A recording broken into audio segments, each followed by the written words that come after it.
Merci, Madame la Présidente. C'est une question essentielle dont nous débattons aujourd'hui. Comment attirer les jeunes vers l'agriculture?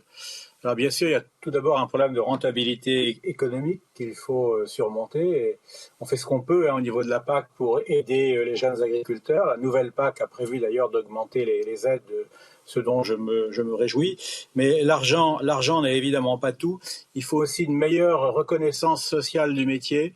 Il y a eu en France ces derniers temps ce qu'on a appelé l'agribashing, qui a fait beaucoup de mal. On a tendance à mettre tous les problèmes sur le dos des agriculteurs, notamment les problèmes de pollution, alors qu'ils ont fait que mettre en œuvre des politiques qui leur étaient souvent dictées. Et puis, ils ont fait la preuve de leur utilité sociale lors de la récente pandémie, puisqu'ils ont assuré, il ne faut pas l'oublier quand même, l'approvisionnement alimentaire de nos pays dans des circonstances extrêmement difficiles. Il y a aussi le rôle des États qu'il faut mettre en relief.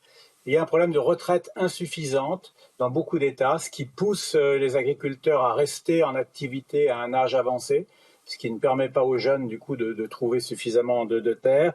Il y a aussi un problème d'accès à la propriété des terres, avec un marché qui est difficile. Les terres sont très coûteuses et il n'y a pas vraiment de politique de l'État, des États dans ce domaine. Il y a aussi, de façon plus large, et je terminerai par là, une politique d'aménagement du territoire qui relève avant tout, à mon sens, des États. Les États ont trop souvent favorisé les métropoles, de préférence aux zones rurales, et du coup, un environnement défavorable existe dans les campagnes qui n'incite pas les jeunes à s'y investir. Donc il y a beaucoup de pain sur la planche pour essayer d'inverser la tendance et je pense que l'Union européenne peut avoir dans tous ces domaines-là un rôle d'incitation. Je vous remercie.